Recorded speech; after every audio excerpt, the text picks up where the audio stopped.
Today's apologists claim, good cannot exist without evil. One of the arguments that religious apologists struggle with the most is the problem of evil, which asks, why would a good God create a world filled with so much evil? Apart from the unsupported free will argument, apologists will often assert that good cannot exist without evil.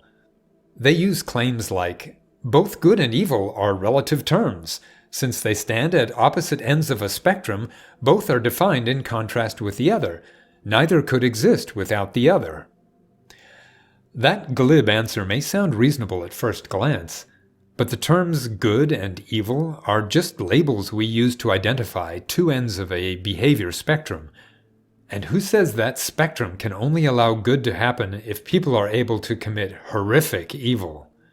Do you really have to possess the ability to commit life-destroying atrocities like murder, torture, rape, slavery, child abuse, and so on in order for good to exist? Of course not. That's absurd.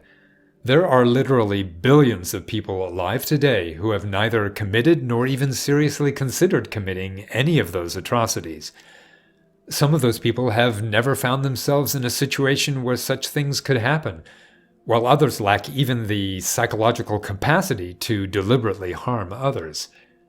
Yet are they prevented from being able to live good, happy, productive lives just because they lack any realistic possibility of participating in the darkest side of the moral spectrum?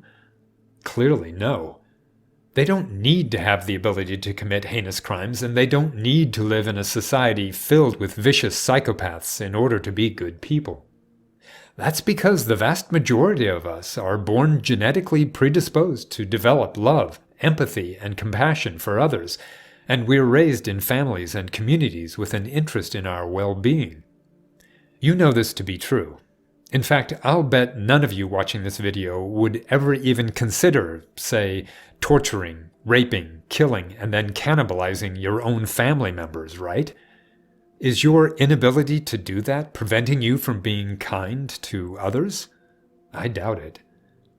So if most of us are effectively incapable of committing atrocities, why wouldn't God make that true for everybody?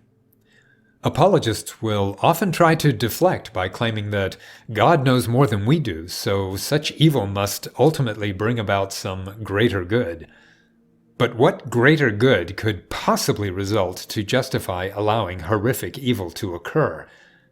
An all-powerful, good God could simply trim the evil end of the spectrum to be no worse than things like minor squabbles, talking too loudly in theaters, and hangnails, without taking a thing away from the good end of the spectrum.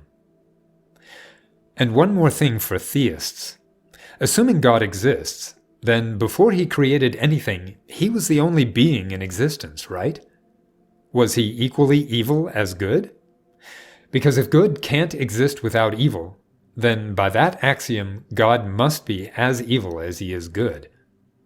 On the other hand, if God is only good, then clearly good can exist without evil. You can't have it both ways.